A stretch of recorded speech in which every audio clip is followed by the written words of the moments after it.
What's up, everybody? This is the Sports League Podcast. Back for another week. I'm your host, Alex Leak. We got Amanda, the co-host, back. Amanda, lots to talk about this week. Yes, but first and foremost, I would just like to say my week of picks, I only got two wrong, and again, I have increased my lead over Alex. So just had to You throw just that got out there. lucky. You got lucky the Bills got a win last night. Otherwise, we'd be tied again. I So, don't know if it's luck. I mean, John, great to have you back on and plenty to talk about this week. Your Jets all over the news. What do you think about what's going on with the Jets? Uh, First of all, I met Robert Saleh. I thought he was a great dude. I mean, but what is that saying they say? Who's given much, much is required, or whatever it is, whatever that Yeah, statement is, about a yeah. Superman to whoever's given much, or whatever, Spider-Man, whatever.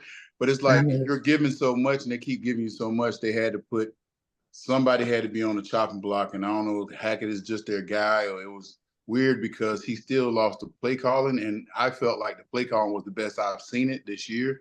I think they really did a good job of maximizing on their running backs and giving them something different. I felt like the O-line played better, knowing that they can run block better than they can pass block. Aaron looked like Aaron Rodgers for a little while. They got to him a few times and he looked a little normal, especially on the bomb for the halftime. That's Aaron Rodgers stuff. That's what you see. I feel like the locker room really wanted to win that game just for Robert Saleh to show it wasn't his fault though, and I think they played well enough to win. It was like you got to think about Buffalo Bill. They was talking about the quarterback being the best player in the league like 2 weeks ago.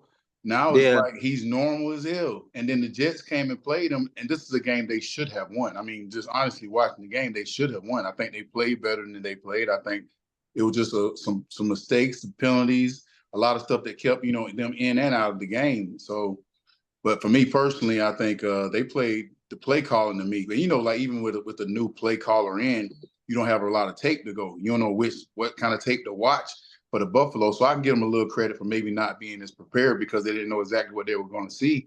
But when it comes to just, I guess, just playing football, I felt like the Jets played well enough to win.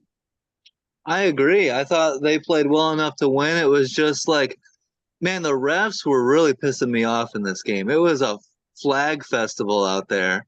was it And 22 penalties for yeah, and 204 yards? 207 yards. every big play, it was like called back. And I think also for whatever reason, the Jets are just a little bit off, whether it's Mike Williams kind of running the wrong route, which led to that pick at the end of the game, or I don't know what happened there. Some drops, like the first drive of the game, Brees Hall drops that third down pass. That was an easy first down. And so I think the trade for Devontae Adams is much needed. They're desperate for some fresh blood, some positivity to rally around. And Aaron Rodgers now is a guy. He had Ellen Lazard, but now he's got Devontae Adams, who is more skilled and probably has more chemistry with Amanda. I mean, the Devontae Adams trade is a big addition for this team.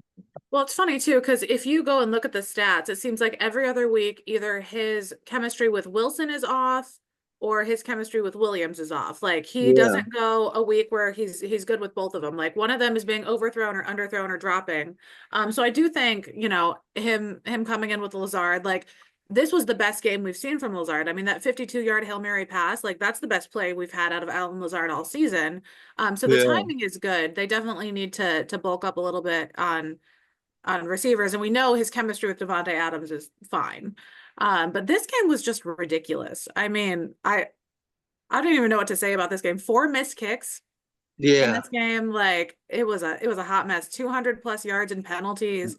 And I agree with what you said. Like the refs were interfering too much. And it's funny too, because the first half I felt like the refs were like a little like friendly with Buffalo. And the second half, it just seemed like they were just trying to give the Jets like the run of things. And it evened out very much, but I mean, as a Packers fan, it's nice to see some vintage Aaron Rodgers. I mean, that Mhm. that Hail Mary, 61 yards in the air, the longest completion by a Jets quarterback ever, well, that they've tracked.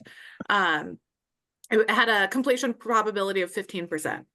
So I love Aaron Rodgers beating the odds. And then you look back at his other Hail Marys. I mean, 2016, it was 41 yards, 52 yards in 2017, 52 yards this year. This is the longest Hail Mary he's thrown since his first one in 2015. So, I mean, he's still got a cannon, so it's fun to see. He's so good at that. And John, do you agree with me? Despite being 2-4 and kind of a rocky start to the season and firing the coach, which I didn't agree with firing the coach. It's too early in the season. You're one win away from leading the division, right? Like that just seemed like a panic move from the owner. But I think this team is positioned pretty well to still go on a run and still get back into this fight. They're going to play the Bills again, and that's going to be a great matchup. I don't think the Jets are I still think they're right in the thick of this. Do you agree? I definitely think they do, but I think it's more like a dick swinging contest to me. I feel like that he might have felt like Saleh was. I honestly I don't know, so don't say this is something I ain't got no inside scoop or nothing like that. But I've been in the locker room before. When you have bad rapport with somebody, they don't got to do much for you to let them go. Because that game they lost, Aaron threw 3 picks. Yeah. And I just, in my mind, I just see me being in the locker room and seeing Woody walking by and saying, "Hey, Robert, what's going on?" Say, "We got this, coach. We got this. We got this. We got this." And just kind of walking away. And that could have been enough to snap Woody right. "Fuck you, I'm going to show you got this." And just like fire. I'm just saying, just being in the locker room, like when you see stuff like that happen, it's more than just that loss, because you can just be like, okay, well, Aaron is just coming back from energy. He's still warming up. But just to get rid of Robert, when there was so many other stuff that was going on, you got to hurt people on defense. You got Aaron coming back. You got receivers that running wrong routes. You got so much stuff, so much turmoil going in. You got a safety down. It's just a lot of stuff that's going on. But then, so it's like Robert had to say something that rubbed him the wrong way, because even all these coaches everybody was terrible for the last 3 coaches have been horrible. You let them finish the season.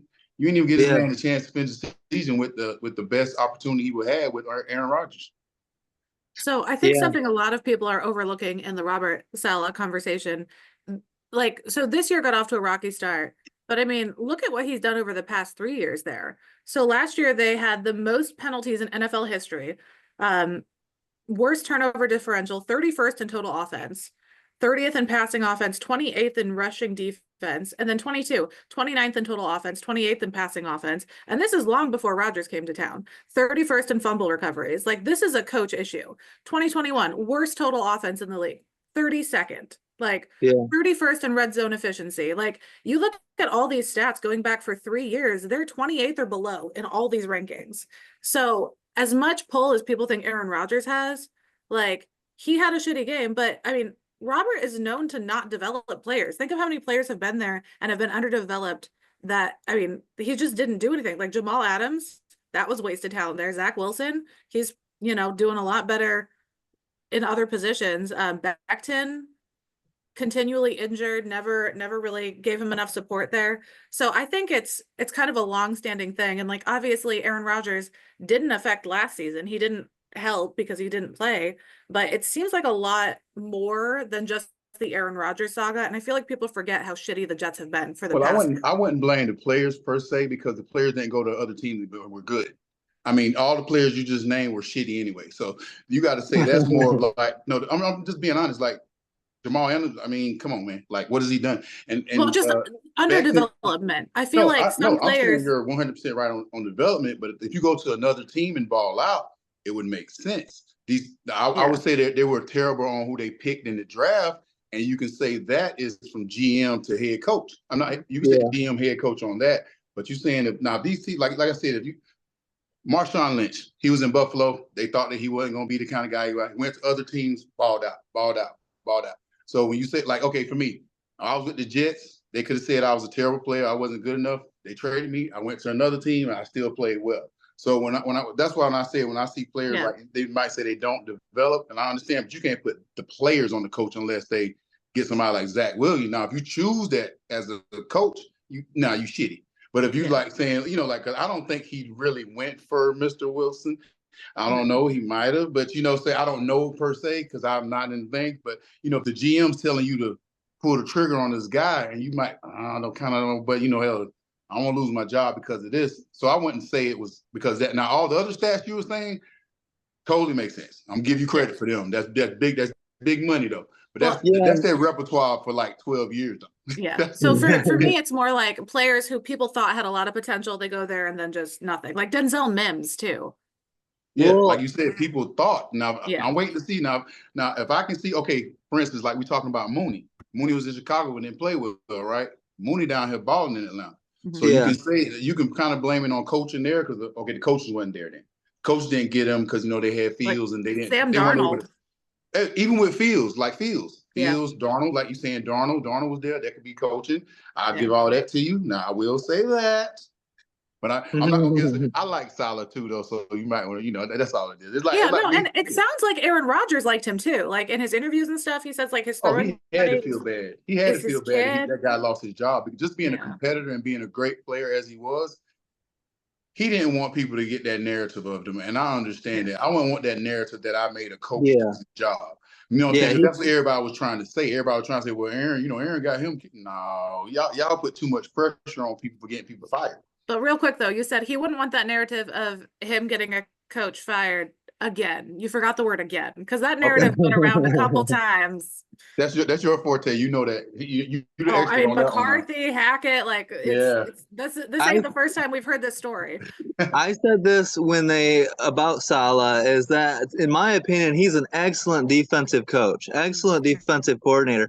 I don't know if he's quite cut out to be a head coach. And Amanda, you brought up the stats. I could fully support not bringing Robert Saleh back after last year. But the fact that you brought him back, you prepared for a full long season, and then you fire him after week 5, just seems the Jets ownership, who's running the organization, it seems like they're panicking. They're firing the head coach. They're making this huge splash move to bring in Devontae. Everyone knows there's a lot of pressure to win right now with the Jets, and they're kind of making some moves. Like you can see it's getting to them. Well, like Bill Belichick wasn't no guru until he got Tom Brady. So let's be real. So we can talk about Salah. All these defensive coaches have gotten the opportunity, like Todd Bowles got his opportunity, and he didn't have Tom Brady. So it's like a lot of stuff that comes with being a defensive coach. Because not saying we don't know offense, it's just that we're so in tune with that. They might go in and the offensive coordinator is pretty much the guy that's going to really show you if it's a good. Now, if you have a great offensive coordinator and you're a good coach, Andy Reid is going to be great just because he was he like a good coach on both sides of the ball, but he don't even mess with the defense no more. He like defense, y'all can have that. I'm going. Yeah. But then you throw in Patrick Mahomes. Now look, he had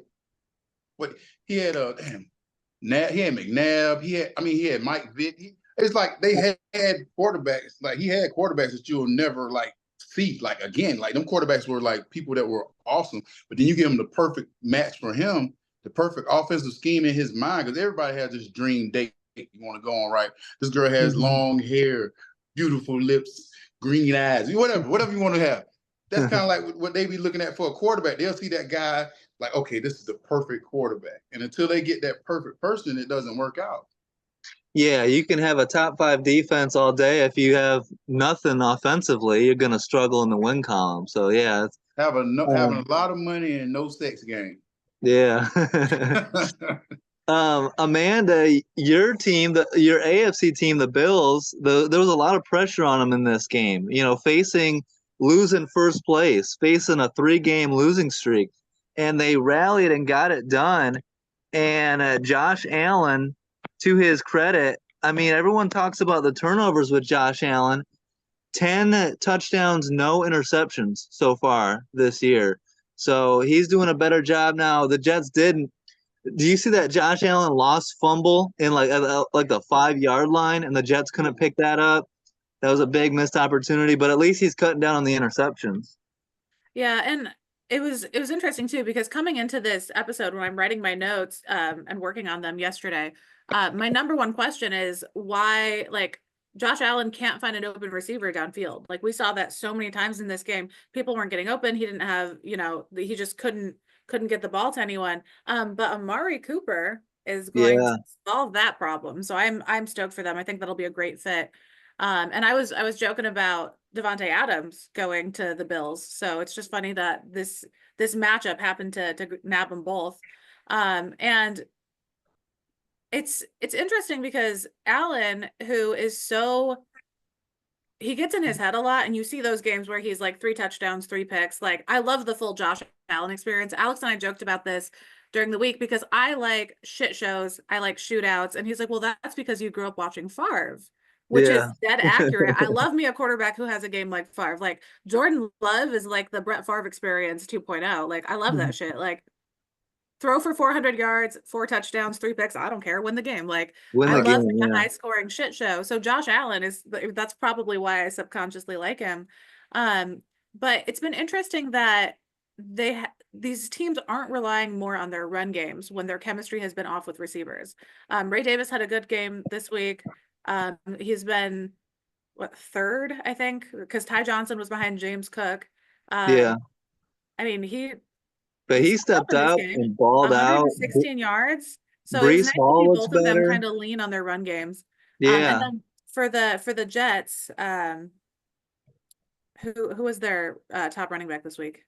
Brees Hall. He Brees combines. Hall. So Ray Davis combines for 152, Brees Hall for 169. They were both Yeah, doing work. they created the run game early this year, and they did a Yeah. good job on that. Yep. But So focusing on how well the run games went, where was the run defense in this game? Did either team have Right. one? Neither one of them did.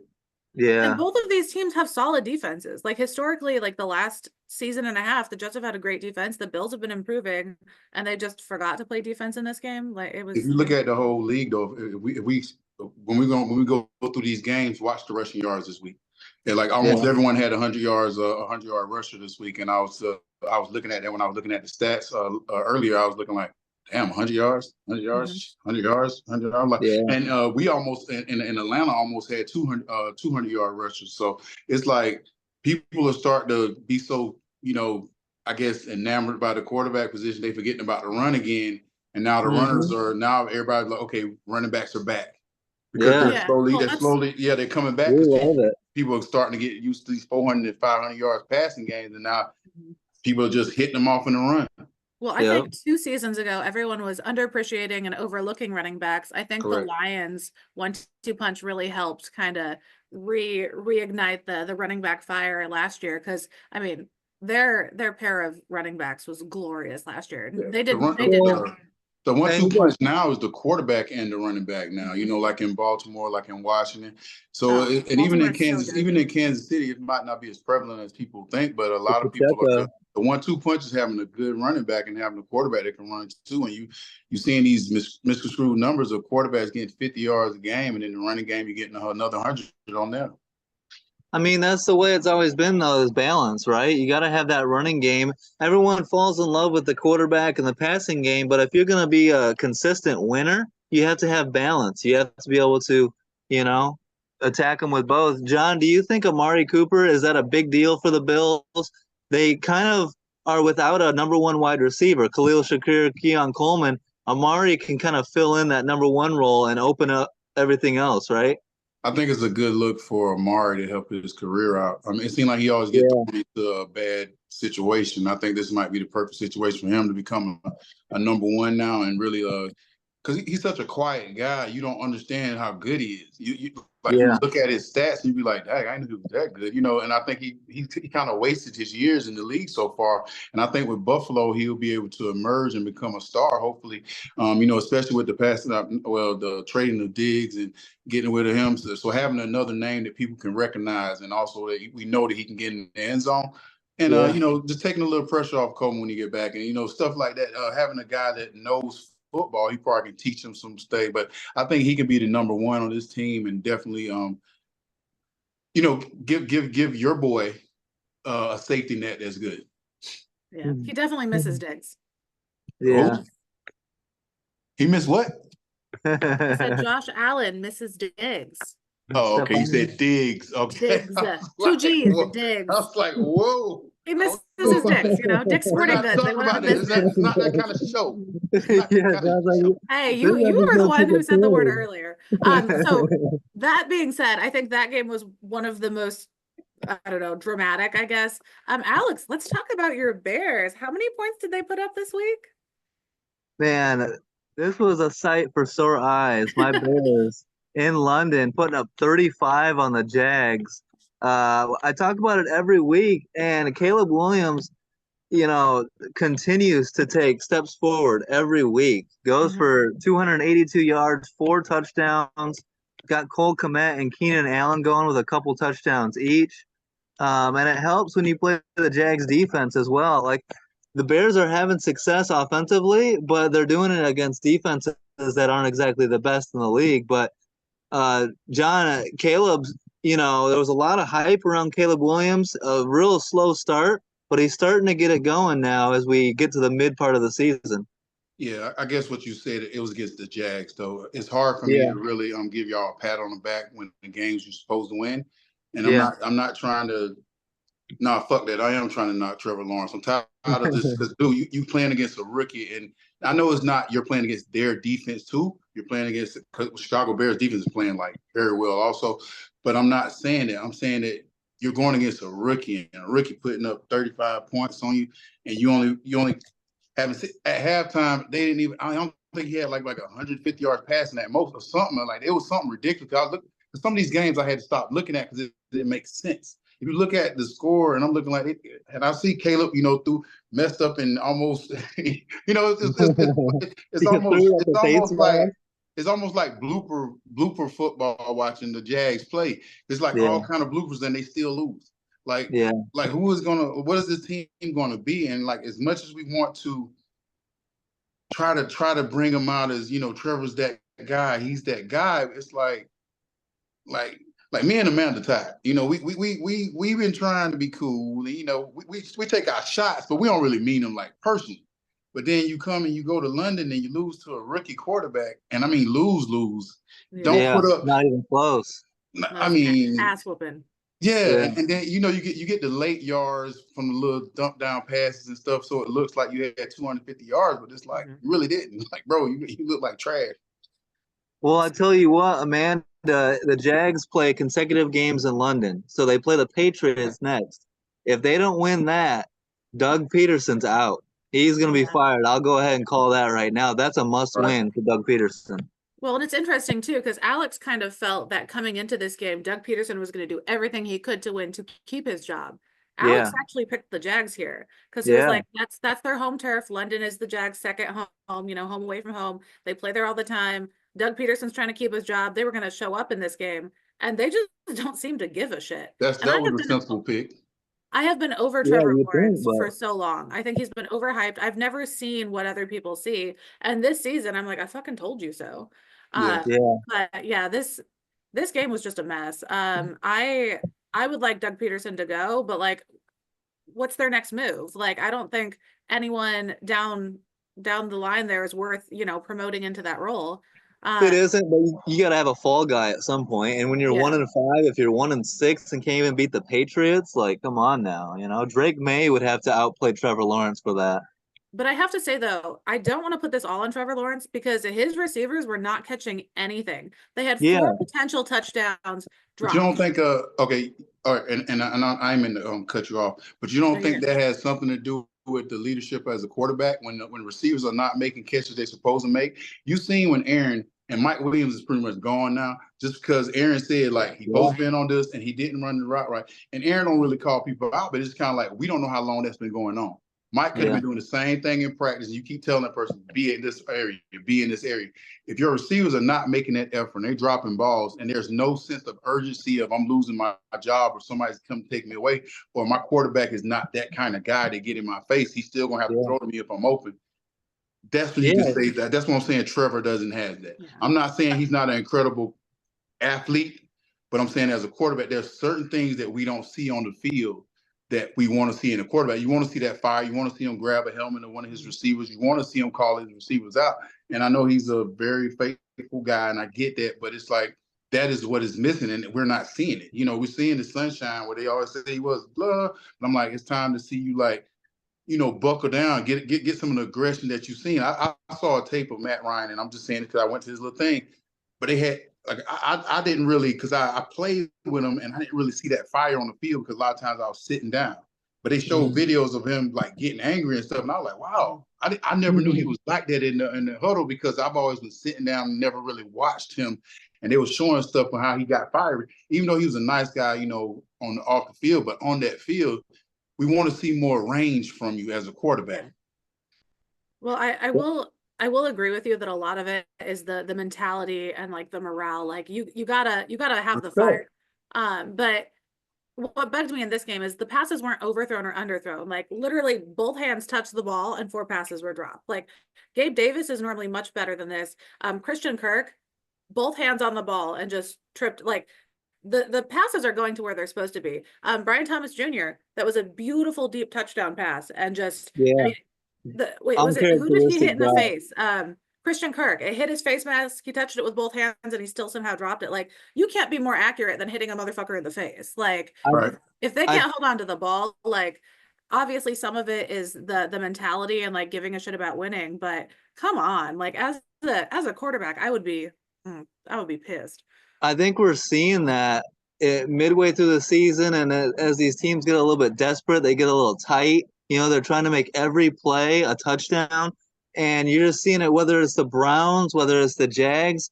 It's not all the quarterbacks are struggling, but it's also the environment around them. They're not pass blocking. Dudes are dropping balls. It's a cumulative effect. We're seeing similarities with the Jets. That's why they have to go make a trade like this, and so we'll see if these teams can get it figured out. Amanda, let's go to your Packers, as they just jump all over the Cardinals. They get up 24-0, win easily 34-13. We got good Jordan Love throwing for 4 touchdowns. Romeo Doubs, you have to be happy about that, Amanda. Romeo Doubs bounces back, has a 2-touchdown game, and an easy win. And I like to use the word cute on this podcast. So what's cute about this is Jair Alexander, someone was like, well, how do we feel with all the drama that's happening and stuff? And before the game, he's like, nah, Romeo Doubs is good. Like, he had some personal shit to deal with. He's going to be fine. He's going to get 2 touchdowns today.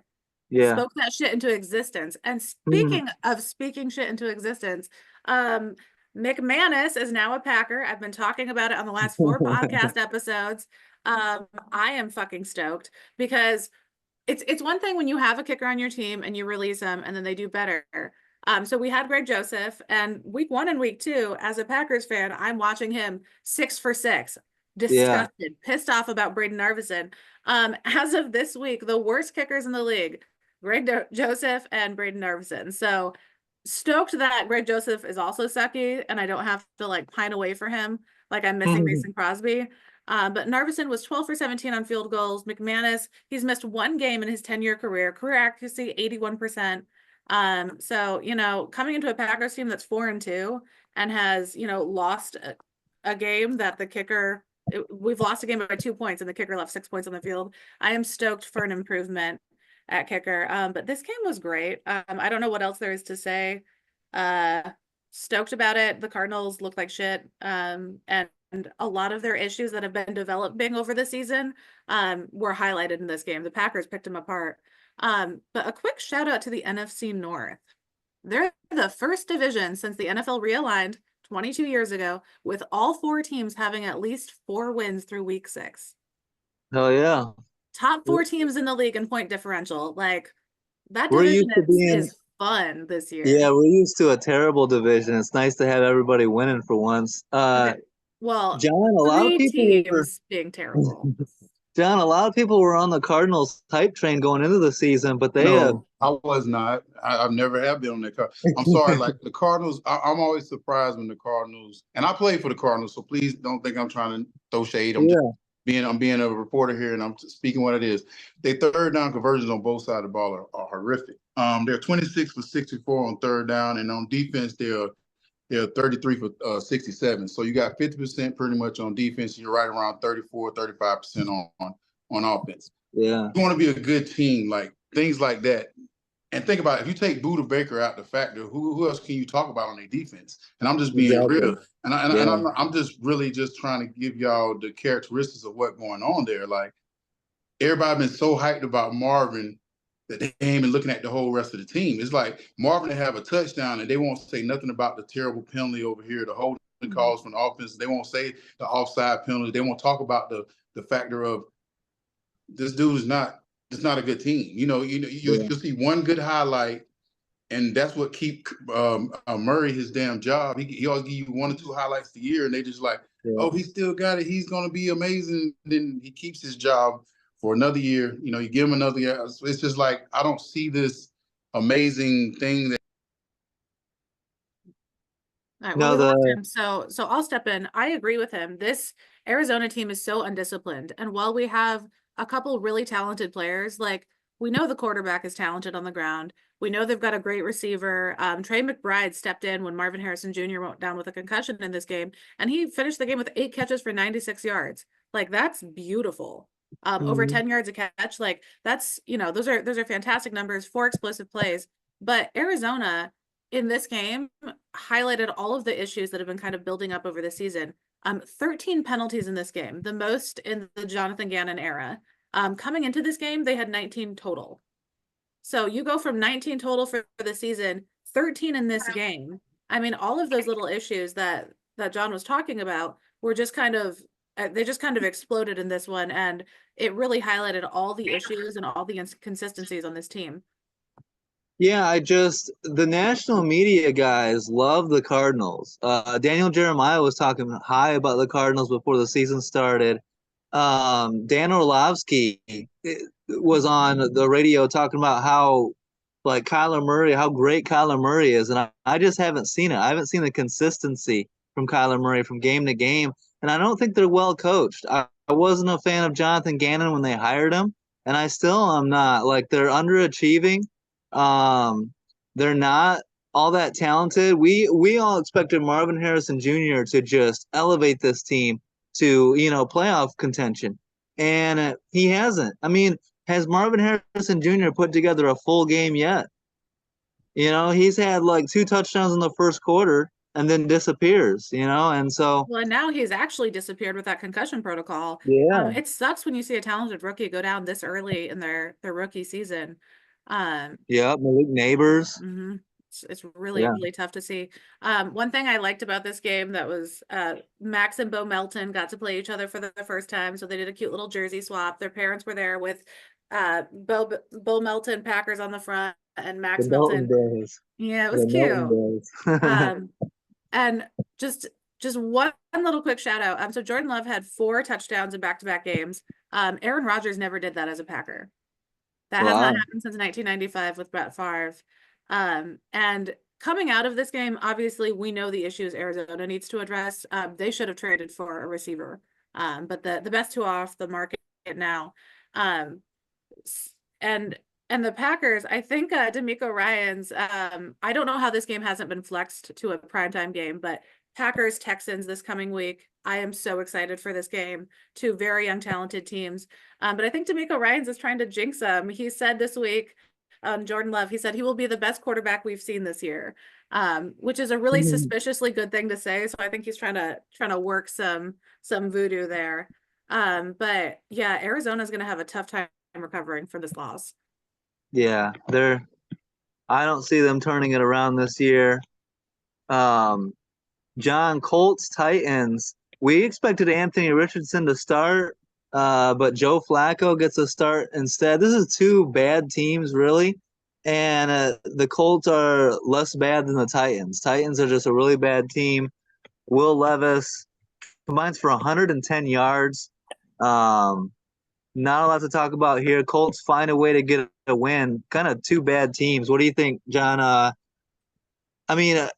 are we feeling about Anthony Richardson? Do the Colts perform better with Flacco out there? It's kind of interesting. I think it's a different type poise. I remember playing with Vinny Testaverde. I remember like Chad Penny getting hurt and Benny getting in the game, and it was a little more protective. And not saying that we didn't play well when Chad was in the game, but when Vinny got in the game, you kind of felt a little more like comfortable. Like, okay, he ain't gonna do no crazy shit. Yeah. We ain't got to worry about him trying to run, do no miraculous shit. we know the play calling is pretty much going to be simple play calling, something that can get the ball out, something that he's comfortable with. You don't have to worry about, the biggest playbook, or you have to worry about your quarterback running out the pocket, or you got to worry about, getting your true starter hurt. And I know it sounds bad, but it's just being real. Like, hey, if he goes down, it's okay. We can kind of let it go. Just block good. The ball coming out. We're gonna run the ball. It's pretty simple when you get a backup quarterback coming in. You don't got to think about the whole playbook, and especially when, like I said, you don't have to worry about the guy being as mobile. You know exactly what's gonna happen. I know I just got to block here. I don't got to block here. I don't got to block for 5-6 seconds now. I can block for a good 4 seconds, at most 4 seconds, and I can get the ball out.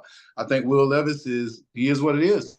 I don't know who his backup is, and I know they're tied in, and I guess they're gonna take this as a rookie year, and I know it's not, but I'm like, it's just like I don't understand. I don't know. Tony Pollard played good. I can say that. How about that? Yeah, I'll give you that. But I mean, at the end of the day, this is not. I don't know what to say. Like I'm trying to like see something good in this game. I mean, you look at the score, 20-17. I mean, Dent Boyd just spazzed out.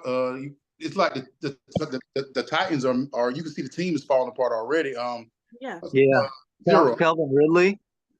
That really spazzed out, like on live TV, talking to him and just saying, I ain't got no. And it's just like, you can see it right then. This is the beginning of the year, and it's already that way. And he's supposed to be a guy that they depend on, and he's speaking already. It's almost like a T.O.-ish type thing. My quarterback, I'm open, and he didn't give me the ball. Almost like a Keyshawn Johnson type stuff. They got Keyshawn out of there quick, and he's saying it already. So first of all, you see he has no respect for Will Levis right there. When you can come and say something like that, the reason why, because I ain't got no stuff in the first. He's not taking no responsibility of not being open. He's saying that it's the damn quarterback fault. Well, worse than that, the coach, Bill Callahan, hit Will Levis harder than Patrick Mahomes hit Rashee Rice earlier this season. He said, we run the ball well, but you have to throw the ball well and do it with some efficiency, which is an obvious attack on the quarterback. He goes on to say, you have to be able to throw the ball in the NFL to win. We lean into our strength, which is running the football, but when the game is tight, you have to be able to make throws to win. Was that Brian Callahan, the head coach? Bill Callahan. That's Bill Callahan or Brian Callahan? Brian, sorry, both... Callahan, sorry. Okay. Brian, I mean, it's interesting with the Titans because I think we all can sit here and say Mason Rudolph runs the offense better than Will Levis. Will Levis is out here doing reckless shit, turning the ball over constantly. And the team is not like, we're going to do what is necessary to win now.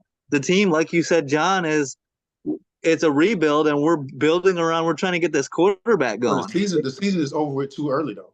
Yeah. How Amanda was saying that you got him saying stuff, you got receivers and players and coaches already talking, and you still got more than like 10 games left, and the season is over. Like you know how hard it's gonna be for them to drive up to that I guess to that facility every day now. Like after they just said all this, and the season is not even over with. I mean, you still got games, you got a lot of games, but already at the beginning of the year, either you gonna make an incredible change at quarterback, bring somebody else in, or I just can't see them winning off straight hunger right now. I don't see them being hungry. And even L'Jarius Sneed, L'Jarius Sneed didn't allow a single touchdown in 90 targets last season. Amazing defender. He let Flacco throw all over him. He let Alec Pierce get a 33-yard pass. Like he just doesn't even seem to give a shit on this team. And they got to go play the Bills next. But like this would have been the perfect game for them to figure their shit out. Like coming into this game, the Colts allowed the NFL worst 419 yards per game. Yeah. The Titans left with 229 yards. Like you're playing the worst defense in the league statistically, and you barely get half of what they've allowed every other team to get. This Titans team season is done. It's not just Calvin Ridley. Jamal Adams upset about not getting playing time, so they put him on the NFI list, out 4 games. So there's a lot of drama behind the scenes in Tennessee, and I'm not even know he was on the team. Yeah, I know they're not using him. That was my thing, is you were saying he hasn't been developed anywhere else. I was like, well, because he didn't go anywhere. Like that's your boy. He went to a quarterback who can't fucking throw. We ain't blaming him for that. Will Levis make Devontae Adams look bad. I was great on terrible teams too now. Shit. Fair. Give me some credit now. Yeah. Amanda, you were wrong about saying the Patriots were going to be a juggernaut this year as they First get of blown. all, fuck you. Never As they said get, that. I am a Patriots hater forever. I don't care who's on their team forever. how did they got destroyed by the Texans 41-21. I guess the positive is that rookie Drake May comes in and puts up 21 points, but he also had 3 turnovers. I mean, 3-3, that's not bad for a first career start. Like he's throwing the ball, he's getting the ball out, you know. It's Yeah. better than taking a sack. Yeah, But getting good experience. yeah, Yeah. it was a good experience. It's a good practice run. It was week 1 for him. And I don't Right. any record that comes out of week 1, I don't give a shit about. Like we'll see where you're at week 4 or 5. And you know, it wasn't a bad start. 281 yards. I'll take it. He got introduced to Will Anderson quite a few times, 3 sacks for Will Anderson. Poor baby. And I'm glad to see. I'm glad to see Will Anderson becoming the player that I thought he was going to be. Yeah. And I think when you have I can't say that when you have a high power offense like the Texans have, you're able to move the ball. You get more opportunities to be a good pass rusher. I think when I played in certain teams, I knew I wasn't getting a lot of sacks that year. It was just common sense. I remember my last year with the Jets, I ended up getting 10 sacks. I don't see how. Probably saying how good I was, but we were hard. But like the biggest difference was when I came and I had a quarterback like Matt Ryan. I had the best years of my life because I knew we was gonna always have these teams behind.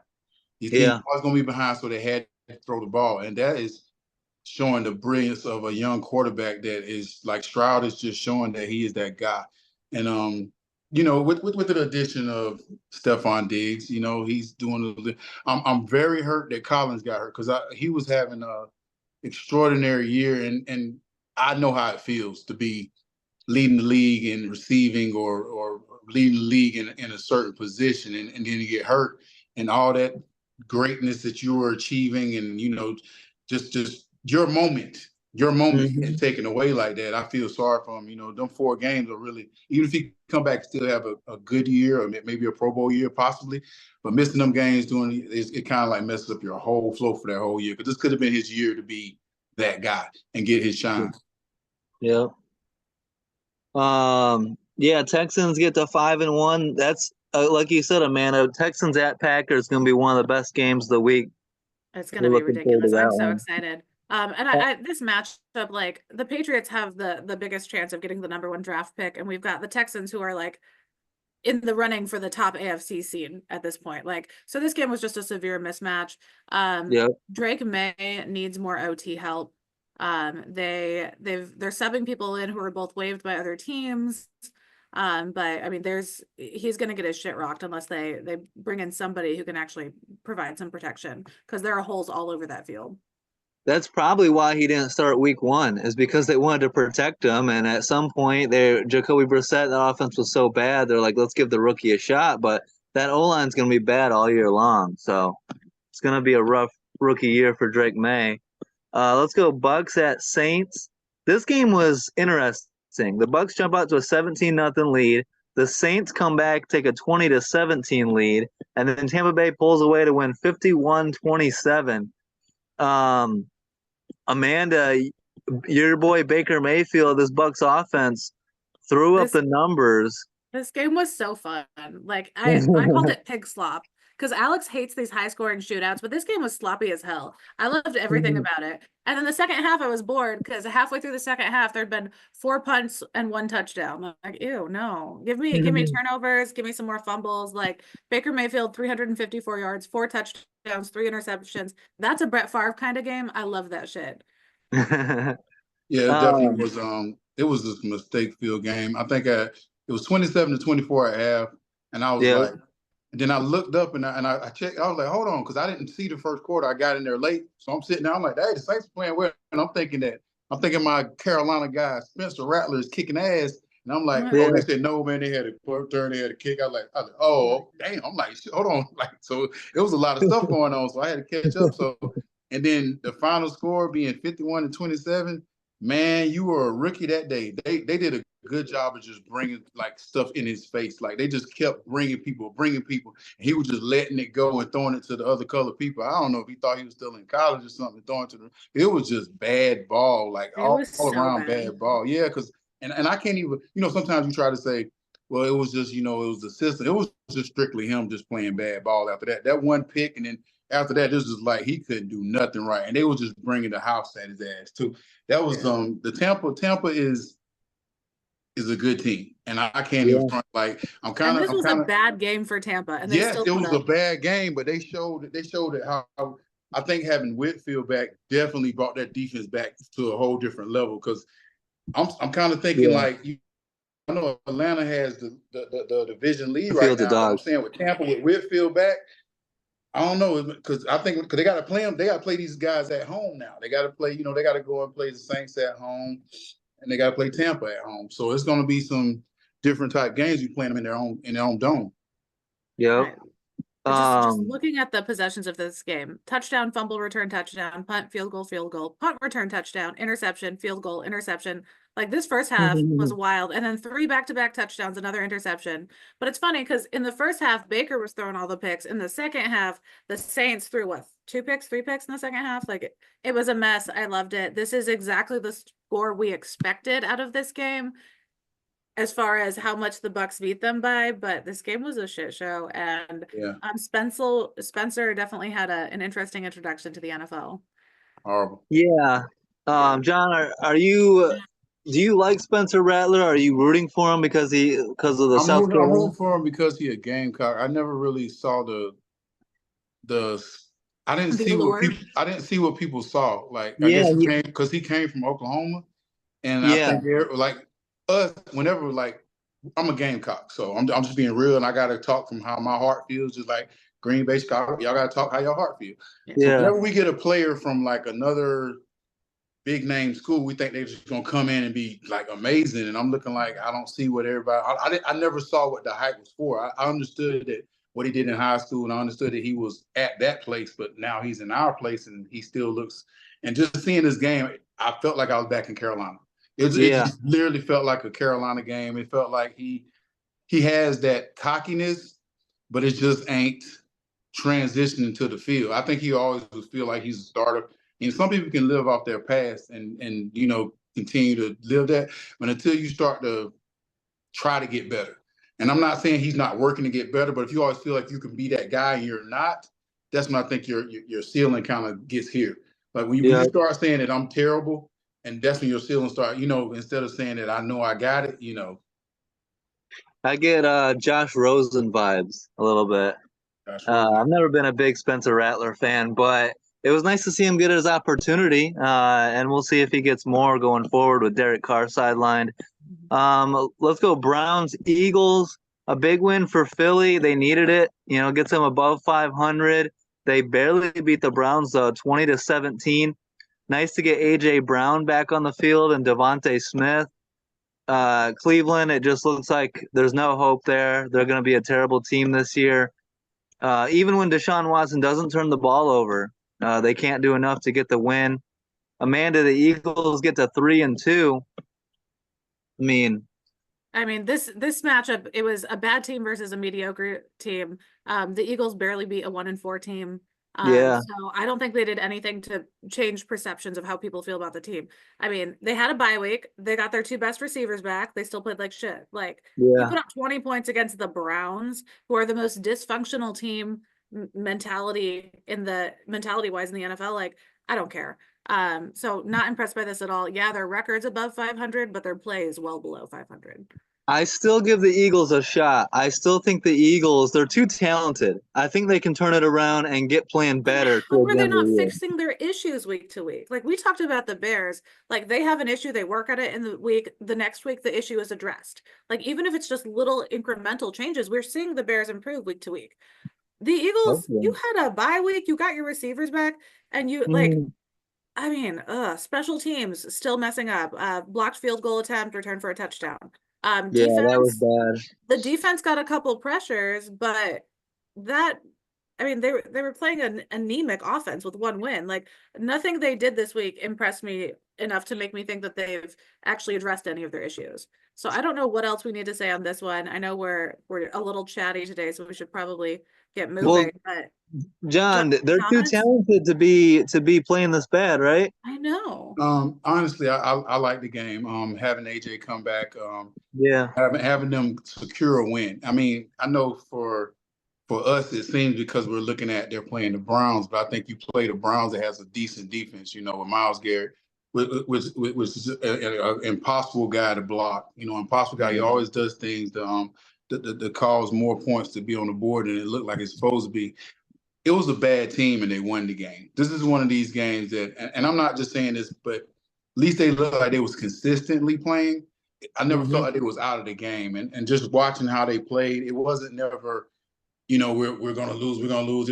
I felt they played well. I can't really, it's the mentality. I think it's a more mentality game. Like I kind of think what Alex said about they still have a chance. And I think in this game, they kind of showed it. Because sometimes when you think a team is bad, which we all think they are, they'll lose to a bad team like the Browns. And they won this game. And every game is a tough game, especially like Exactly. So I would say this game for me was a good game to show that the Eagles can do something. Sometimes you need that shitty team to play to get Just you to back get on your right. even if we could have said they played bad or we could have said they played good, but for them they're like we played well enough and we won this game and we didn't have to go we didn't have to go like crazy out of our increments to win the game. We played within ourselves. No turnovers for Jalen, so that's a great feeling for him. You know, a confident game. You got AJ catching them crazy catches again. Like That was he's nice. back. He Yeah. looks comfortable. Boxing out. So you got to take like if I'm an Eagles person, I'm taking this as a win because we have our guy back and the games that we lost early in the season when we didn't have him, maybe them games would have been 21-17 that we won compared to loss. Yeah, and it's not like anyone's running away with that division. That division's still wide open. So just good to get above 500. Amanda, game of the week, or a great game. Commanders at Ravens, 30-23, Baltimore win. Amanda, how do you defend this Ravens team? I think this is what the NFL is starting to figure out, is that like, Derrick Henry truly is a cheat code. Him and Lamar in that same backfield, and then you got Isaiah Likely, Mark Andrews, Zay Jones. There's weapons everywhere. They're filthy, and it's funny too because like they've got 2 losses this season, and we were trying to figure how do you lose with that much talent on offense? Yeah. But I mean their defense stepped up. I mean the Commanders have been the most explosive offense in the NFL this year so far, and their defense really stepped up. But I mean Lamar Jackson, it's so funny, 363 yards, 1 touchdown, 1 interception. Like that sounds like a loss until you look at Derrick Henry's stats. 24 carries, 132 yards, 2 touchdowns. Like, ew, like that's just not even fair, dude. And Zay Flowers, 9 catches for 132 yards.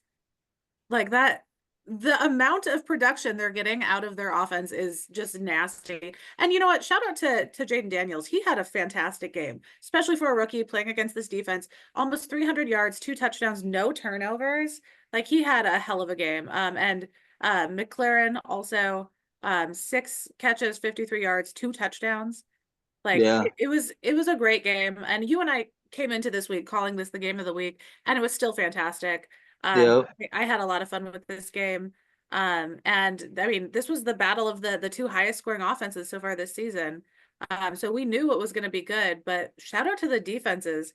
I mean, 23 and 30 points. This game could have easily been in the 50s. John, as a fan, we looked at guys like Derrick Henry and Marshawn Lynch with that Beastquake run, and it's so intimidating. And you're like, man, like I can't imagine trying to tackle this dude.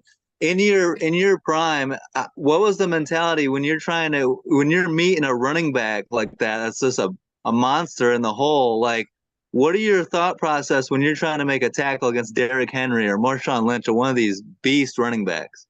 You try to get them before they get the head of steam. But I would say a big factor in this thing is Patrick Richard. I mean, that fullback, if you watch the fullback, the tackles, Stanley, Makari, Linderbaum, Fio, their O-line is kicking butt. If y'all look, he's not getting touched sometimes until he's 5-6 yards down the field. So it's got a head of steam, and yeah. if you watch that fullback play, I think this fullback, I know he's going to the Pro Bowl. I'm not. He got the Pro Bowl already because they're saying you got a 30-year-old man behind you, and they really didn't. They used to bring a tight end in motion and use him as a kind of like a fullback for Lamar. They got a good fullback that can lead her through the hole, and he's like running like the old Derrick Henry in Tennessee, like back in the day. And I think that's the biggest factor they have, because if you're watching film, it's not like he ain't getting hit like a yard. He's coming out like this. He's looking like Eric Dickerson standing straight up. And by the time they get to him, he already like 6-7 yards down the field, and you're not going to stop him after that. Like, it's pretty much, he's going to go for a long run. So you got to give credit to the old line and to the fullback, Rich. It's a cheat code. It's like a Pro Bowl team over there in Baltimore. Right. They're crazy. And we talked about how good Tampa Bay's playing. This is another great matchup coming up. Monday Night Football, Ravens at Bucks. Must-watch game right there. I got the Ravens, by the way. I got the Ravens. Yeah. I know who you're picking. I'm gonna research a little bit more first. You know how I feel about my my bacon ears. Yeah, wake and bake. Yeah, I love me some wake and bake. But this matchup is going to be great next week. The Commanders are going to go play the Panthers. I think that's a great kind of get right game. Because defensively they were exposed a little bit in this matchup with the Ravens. So I think it'll give them a chance to kind of, figure some things out on defense. Because Carolina is a great team to play when you need a win. They might put up 50 on them. Yeah. Good. Chargers, Broncos. Chargers jump out to a 23-0 lead and then hang on to win 23-16. It's the first Chargers win in Denver since 2018. Amanda, you and Hugh were on the Broncos. I get why, but a good win for the Chargers, a big divisional win. Yeah, I feel like losing Pat Surtain like 3 minutes into the game, definitely. Yes, like that was he's huge. the MVP of that team. Like he and Bo Nix have both been having amazing seasons, but you lose your best defensive player, and he's been a playmaker in every single win they've have. I think just losing him to that concussion just really hurt him. But the Chargers had a great game. Also, the Chargers overcoming missing their coach for a little bit there at the beginning. I mean, Harbaugh going into the medical tent and then disappearing into the locker room with training staff. He explained later what happened is his heart was beating 350 times a minute. So basically, every time he has an arrhythmia issue, this has happened twice now in his career. He's he goes 2-0, right? 2-0 with arrhythmias. So apparently this is his good luck thing. But how scary must it be as a player for your coach to just kind of like clutch his chest and walk off with the trainers and disappear into the locker room while you're on the field? Like, what the fuck? Did he have a heart attack? Like, that's got to be intense. So at that point, you're just like, all right, we just got to win for Harbaugh. I don't know what's happening. But I mean, what a great win for them.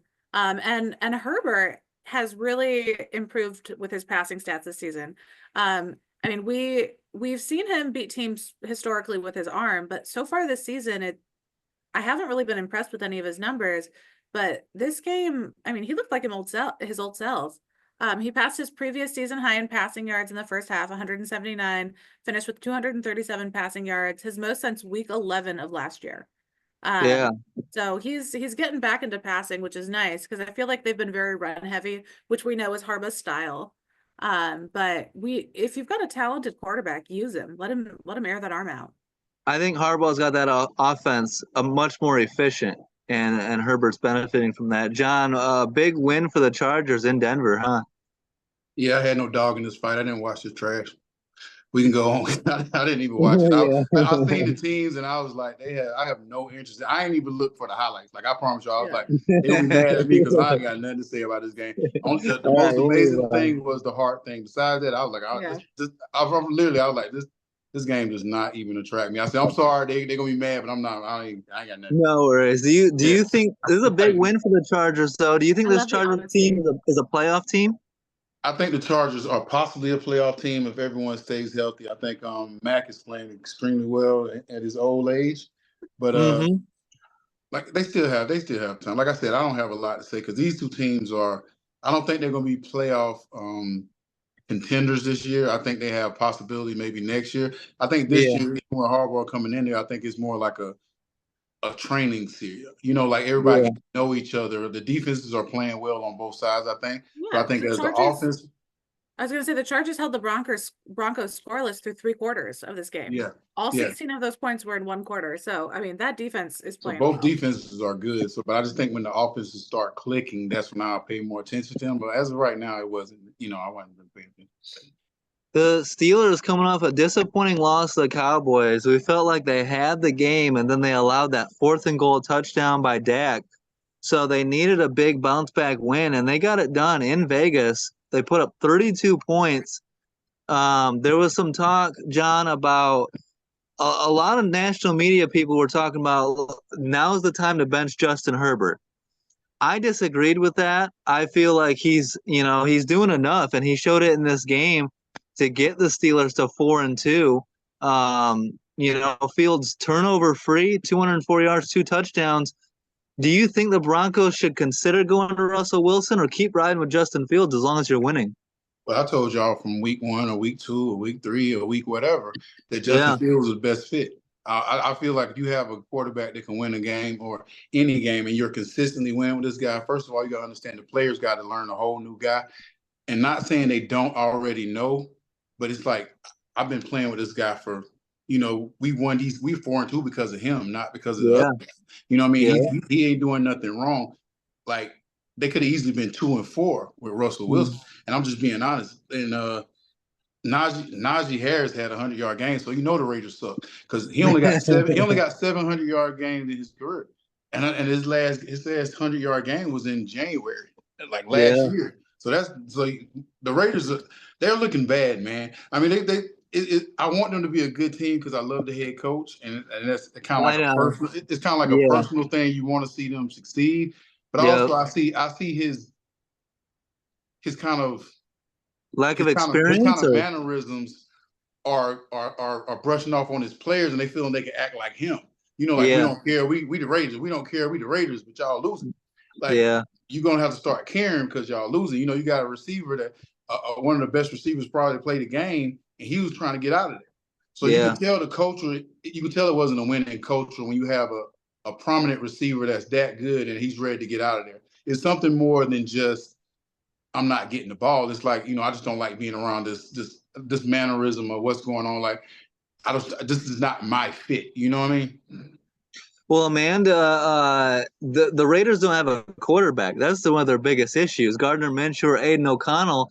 Some talk starting up this week about because Tom Brady is expected to become a part owner, and Mark Davis said, "Well, Tom Brady is going to help us pick a quarterback, our next quarterback." All signs are pointing to Shador Sanders wearing the He black and would be a silver. good fit there. I can see him being a Raider. I think that I would makes love sense.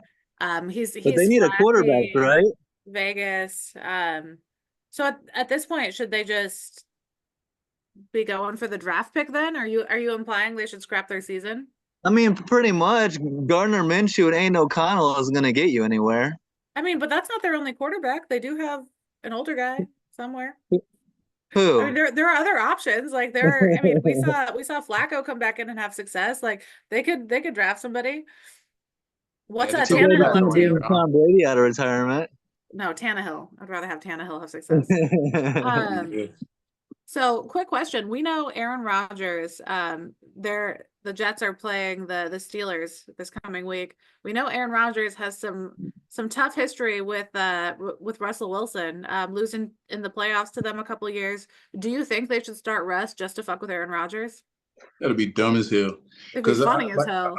It would be funny, but it would be dumb as hell. Because like I said, you got a consistent quarterback going. I know, but that's some petty teenage girl shit that I would love. Oh no, this is definitely petty, and it's definitely something. Because trust me, when he came down here, I told him he came down to Atlanta and Russell. We found out he wasn't playing, but I was like, man, we got to play future the whole time. Just play future the whole time. Just asshole shit. Like, we definitely did the same thing. Yeah, I agree. Keep Fields out there, and I would love to see Fields beat Aaron Rodgers. That'd be pretty cool, since he couldn't do it in Chicago. But if they run the ball, if Najee can run the ball, shit. If Najee can run the ball like he did last week but I think like the Jets game, both teams ran the ball well. Like we saw that. So the defense, I don't know what was going on, but It was some shitty run play in there. I was disappointed in the Jets' run defense, and that was a rookie, doing that Yeah. to them like that. It was I frustrating. expected so much more out of them, especially with how they've been the last 2 seasons. But I do love some petty football shit. Like, I went to a Broncos bar with my husband years ago. It was in San Diego. So the whole bar is just Broncos themed. It was gross. They had like big get-togethers there. But they were Hmm. playing the Lions, and the DJ is from Detroit. So the entire game, he just played music artists from Detroit, like Eminem all day. He's like, fuck Denver. It The was Detroit hilarious. City. Love that shit. John, how about Jerry Jones on his 82nd birthday getting to witness the Detroit Lions kicking his team's ass in Dallas as the worst home loss since Jerry Jones bought the team? That was a great win for Detroit and a big loss at the same time. I think Yep. this is where Reddick needs to Hassan. be. Uh-huh. Son as might have found a home if Yep. Detroit feel like Oh, if they what feel a like huge loss. yeah, Aiden that's a Hutchinson. huge he was off Awful. to probably one of his best careers. Career seasons right now. Yeah. Like I said, so Hassan Reddick with all this stuff going on with Devontae Adams and everybody else with the Jets. If I was him, I would be begging to be a part of this Detroit team right now because if you ball out, which they have a great D line, it's not just Aiden that was good. They had a great up front four. If you can slide yourself in there, and Aiden is still on a rookie contract, you can get a couple years in Detroit. Mm-hmm. And you can get a decent contract. I mean, Put him opposite of Aiden. Yeah. yeah, because you blowing a lot of money this year. You about 20 in the hole already. And this have nothing to do with a contract now. It'll just show like I'm just tired of sitting on my ass. I'd rather go play for a team that wants me and needs me right now, and just get back into football. Because if you sit out a whole year, we kind of saw what what's that crazy running back did it. Yeah, you know what I'm talking about. For Pittsburgh, he did it, and I don't think sitting out a year for any player is not good for your career. Yeah. Amanda, the best fit for Detroit would be Max Crosby. Can you imagine Max Crosby and Oh, Aiden Hutchinson? I'm messaged Alex that earlier. I was like, Max Crosby needs to be with a competitor anyway, so that would be a perfect fit. But I don't think they can afford him. I don't I think don't they think the have. Raiders will do it either. No, and Max has Yeah. said if he played for anyone else, he wouldn't mind playing for Detroit. He's like, I'm a Raider for life, but like if I had to go somewhere else, like Detroit would be cool. Like so he's already like said he's open to the idea, maybe. The But the two uh, more realistic options would be Hassan Reddick or possibly Zadarius Smith from the Browns. oh no, ZD can't Yeah. ZD can't go to the Lions. I miss him so much on the Packers. We had the Super Smith brothers with him and Preston Smith together. And Mhm. he's bitter about the Packers too. So we don't need him in the NFC You North. don't need that. He can stay the But fuck is away. he still premier though? I mean, But yeah, huge one. if you're losing Aiden and you're trying to Yeah. put in somebody that can put up the same numbers, I don't know if he has the same. I guess No. I don't see the same effect with Smith that I would see with Reddick coming in quick. Yeah, Maybe agreed. Reddick, definitely Crosby. I think there's a good shot. I mean, you're not going to replace Aiden Hutchinson. The best you can do is try, but that's a huge loss. That might be that might be the injury that kills their Super Bowl chances this year. They still got a great team. Brian Branch was balling out in this game, but that's a Oh, huge loss no matter how you look at it. yeah, Tim Patrick. They picked him up from the What? Broncos. Yeah. He was on their practice squad in August. They elevated him 3 weeks ago, and he and Goff have instantly formed a connection. I mean, in this game, 3 passes, 68 yards, and then one of those was that 42-yard stunner of a pass in the first quarter to kind of like get the game rolling. Yeah. Diggs looked terrible too, though. Diggs looked terrible. Like I don't know if he went out that night or some shit, but he just I know he was getting burnt left and right, and it's just like this is why I hate when I see like somebody get burnt and they get up and do this. You like, oh, you did something wrong because whenever you see like somebody get burnt and they get up and do this, like they Yeah. fucked up. You messed up. Like it's just like if you do it, just get up and just turn around. Do not get up and slap your hand because they're gonna be like, Or you know it do was your fault. You push-ups. can't blame nobody else. You like that was your fault. You just got beat man to man. Like, come on, man. um, Yeah. So let's go. Where are I we like that at was such here? a bad loss that we're all just like, oh, damn, that sucks. Like, Yeah, it ain't gonna. It's like this is the kind of game that if it was a playoff game, we probably could talk about it more because it have ramifications. But it's just like Cowboys just look like trash. Like it's not even like nothing to talk. Where where are we at with the Cowboys? They're what, 500 now. Um, they still got an opportunity, like the Eagles, to get back into this. No one's running away with that division, but they right now they don't look like a team capable of winning a playoff game, even if they win the division. I mean, Dallas looks bad right now. yeah. Well, and Yeah, they knew that they were going to have issues on defense coming into this game without Parsons, Lawrence, and Kendricks. So, like, Yeah, everybody else in the field should have been like next man up mentality.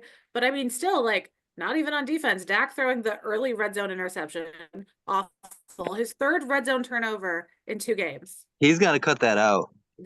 I mean, I have never been a Dak fan, but he's always sucked in the red zone. Like, that is his issue.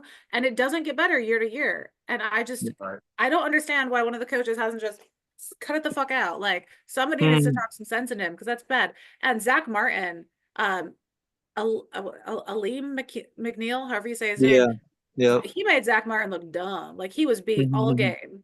Um, CeeDee That's right. Lamb, I don't even know if he played in this game. I didn't see anything out of him. Like, I forgot he was on the field. Brian Branch was everywhere in this one. Yeah. And then you mentioned Trayvon Diggs already. Like, he tackled, like, he couldn't tackle a 3-year-old in this game. Yeah, he So was terrible. awful. Awful game for them. John, And they're gonna go play the 49ers. So that'll be a fun little awakening for them too. yeah, good luck with that. Yeah. Cowboys 49ers. Um, John, your Falcons take care of the Panthers 38-20. Tyler Algier and Bijan Robinson both went off combined for 210 yards and 3 touchdowns. Nice to see that running game get going. I think this was the most complete game they played. Special teams blocked the punt, and and I and I just last week, all this they call them blood pressure birds. Mm-hmm. This is finally a game that I've never heard that. I love Yeah, yeah, it. that's a but good me one. and Maria were Maria Martin were talking, and I told her I said we got to have a complete game against Carolina because Carolina is a team that everyone expects them to win, and Yeah. the team that is not mature enough. I don't know they got Dalton, congratulations, but they're not mature enough to really be saying they should win this game. I mean, they have a good running back, yeah, but they have Leggett. They had stuff, but they started the game off running the ball, and I think they went 3-and-out the first series, and I was kind of like, oh Mm. man. But then they just came right back and just stuffed it down their throat the rest of the game. Like Bijan, and I said this from week one, Bijan needs to be a running back. Stop worrying about putting him over here, putting him over there, trying to get him at receiver, get him his touches, and then like flex him out and do some other stuff. But also you have Algiers. Like I said, both of those guys almost had 100 yards. I mean, 95 and 100 and 100 plus for Algiers. And Yep. that's to show that's what the team has to work with to win. If you want to win, you get 200 yards on the ground, and then you have a quarterback can give you 500 if you need to. But if Yeah. you don't have to, that's perfect too. Yep. Everybody got involved in the game. Drake London had catches. Yeah. Mooney had catches. Pitts had a catch or two. So it was all around it was a good team. Special teams played excellent this week. It was just they had some bad calls, just a fumble here and there, but that's okay. That's a part of football. See, when you fumble and it's a part of football, you understand that. But if you're just like losing the game with a fumble or you're doing something like that, it's a big difference. But the ebbs and flows of the game, they didn't have a lot of explosive plays. It was good football. But also, I Yeah. can say Carolina played a lot better than I thought they would. They played in the first half. They played like they wanted to win the game, but then it was just a They hung better team. around. Yeah. Yeah, the better team just won the game at the end of the game, Yep. and that's what the Falcons got to do if they want to compete in this division. They gotta like start putting their foot on people's throats, and this was one of the games they needed to do that, and they did. Yeah, they get to 4-2, and they'll host the Seahawks next week. Seattle coming in on a 3-game losing streak, so a winnable game coming up, but a game you got to prove it, and you can't take Seattle lightly. Got to go get that win. No, and I mean them improving on their run game definitely is a step in the right direction versus Seattle. Coming Hmm. into this game, they averaged 96 yards on the ground per game. This game, they more than doubled that. So at least they're addressing some issues because that's something I've talked about with them. Like, yeah, you're good in the air, but like you got to be able to, have another weapon. Yep. So hopefully that continues versus Seattle. And something I thought in this game, so looking at Carolina, I think they should trade Hubbard. We've Yeah. got Jonathan Brooks. I mean, he's coming back from the Miles ACL Sanders. injury this week or next week, and Hubbard's definitely a number two behind Brooks because Brooks is, the future. He's a second year, so I think, or second round pick this year. So I think like maybe they can get some capital out of Hubbard for the draft. And I mean, I don't think their season's going anywhere this year. They may as well be trying to bring in more talent in the draft. Yeah, they should trade Chuba Hubbard, and they should trade their owner too while they're at it. Can we do that? That would be some shit. We trading owners, man. That's fucking hilarious. I would love that. And they got to play the Commanders next week too. Yeah, good luck They're with going that. into Washington to play them. The Panthers are everyone's get right game. It's like go beat up on the Panthers. Let's wrap it up. This is a long ass episode. Sunday Night Football, Bengals Giants, a lower scoring matchup, a get right game for Cincinnati. They get to 2-4 with back to back wins.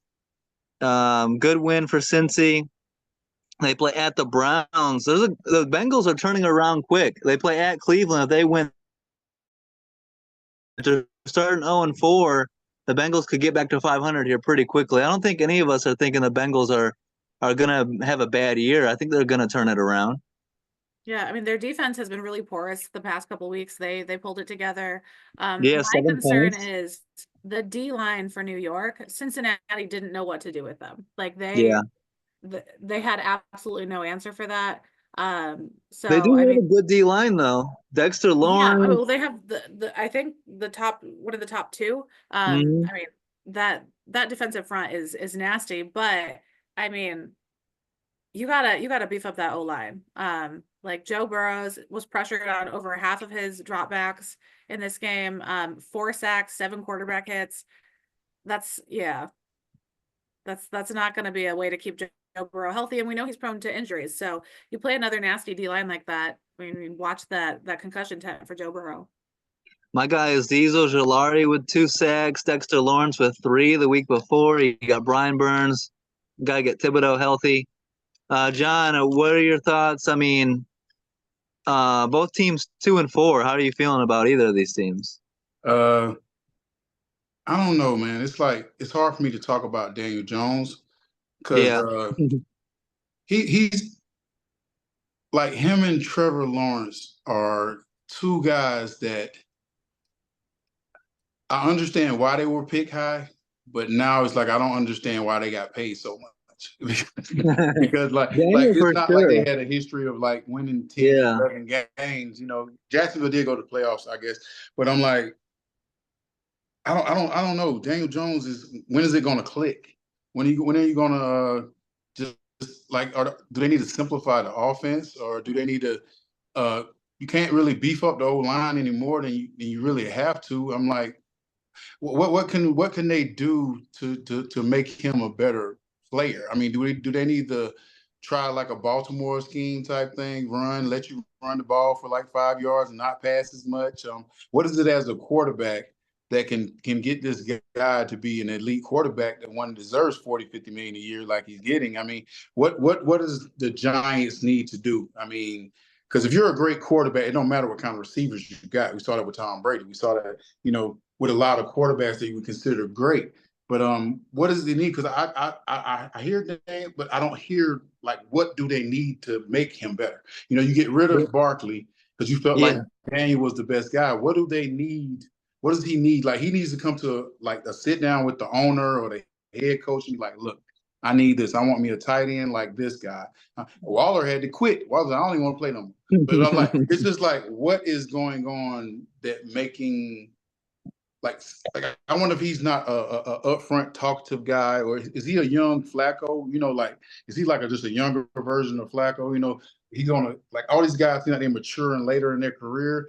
And is this the thing that we're gonna have to get used to with quarterbacks? They have to wait till they go trade to another team, sit for a couple years, and play some backup quarterback and get to be other quarterbacks so they can see every defense Probably, and come yeah. back being good. Like Well, that's a new rhythm that we're going to have to do. Like everybody going to do the Geno Smith route, wait 10 years, back up. And I really think that that's the reason why these players are so much better now, because when you're a backup quarterback, you get to see every defense. You get to play with every other offense. So you can be Lamar Jackson one week, you can be Mahomes one week, but you get to see everyone's defense. And I think that helps them. And then if you throw a pick in practice, you can learn from it, because a lot of times, starting quarterback, they don't let you throw picks. Yeah. Like if you try to throw an interception, no, don't pick his ball. They gotta get the completion. Da, da, da, da.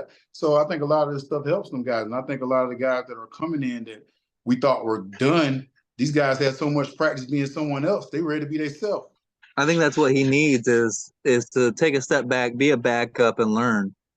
Well, that's why I think the Packers have so much success with quarterbacks, is we draft somebody, piss the veteran off, keep him on the bench for a couple years. The veteran feels threatened for 3 years, and then we bring in the younger guy who's been just sitting and watching and learning, while improving the veteran who's there, because the veteran knows if they start fucking up, like the newcomer's right behind them. Like, so I think that works, and I think we've seen that with the Packers. And these instant start rookie quarterbacks, I don't think they have time to develop and learn how to do things before they start playing and just cementing bad habits, and that are much harder to break.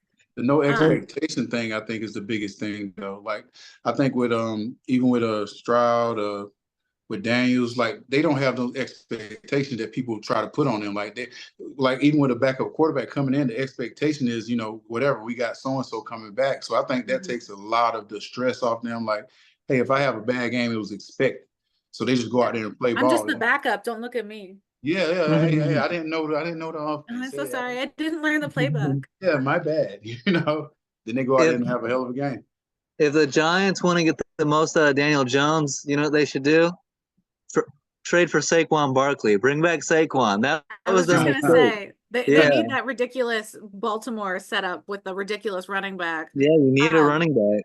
And I've been a Daniel Jones. Alex calls me a hater all the time, because there are just some people who rub me the wrong way in the NFL. Daniel Jones is one of them. Like, why are they giving you money? Who paid you? Like, I do not see it. I didn't see it. I didn't see it. I didn't see it. Yeah, I have been talking to Daniel Jones smack since day one, and I have yet to have and I will eat my words. If I am wrong, I will come back and But yeah, I have yet to be proven wrong on this. Yeah, one. What's the pieces missing? Like, we're trying to help him out here. Like, we're not even trying to be.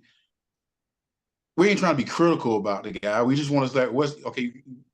You got rid of Saquon, so it's pretty much your team. So they got you a good receiver. Show me the plan. Like, yeah. Thank you. There you go. Show me the plan. I just want to see what's the plan. I'm just confused. I don't. Why are you here? That's the only problem. I'm like, I just want to see where they getting better. Like, I can understand I understand you keeping a quarterback, but you got to show me like where you're getting better. Like, okay, we're gonna do this. We're gonna do this. We're gonna do this. Like, I'm just like, I don't see it. Well, Alex, you guys gotta stop hating on this episode. It's not hate. This is called Daniel Trubisky. This is kind criticism. We have constructive critiques, okay? Yes. All right, let's end it on this note. We got Thursday night football coming up. 3-3 Broncos at the 2-4 Saints. How are we seeing this? Sean Payton against his old team. That's the only reason this is prime time. Nothing else about this is interesting. Right. Bo Nix is going to go in there and light them up. I mean, didn't we think that last week? Bo Nix? No, Chargers all day. Mm-hmm. You thought that. I was the smart guy. I thought I was literally on the fence. It was a close game. Like, I was like, ugh. Hey, I had 2 picks wrong. You don't get to give me shit for my picks. Mister, I picked the Cowboys to beat the Lions, and then they lost by 39 the Lions. That's why.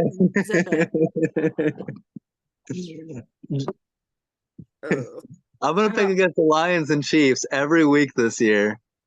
This is why I have a 6-game lead on the season.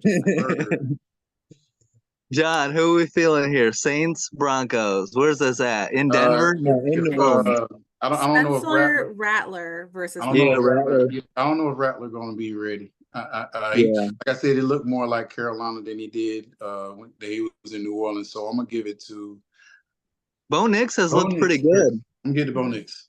Yeah. Amanda, Denver. Yeah. I don't know how we Saints D can. Second line half, isn't good. Spencer Rattler has me concerned. Yeah, And the Saints, the if Saints D Sertan line, the comes Saints back, D line isn't really they D line isn't. I don't know what's going on with those the two DNs there, but they just looking old. yeah. All right. Well, another great episode. We're getting into the heart of the season. It's getting fun, and now we got some new faces on new teams. So it's gonna be a fun week 7. Thanks for coming on, John. Always great to have you.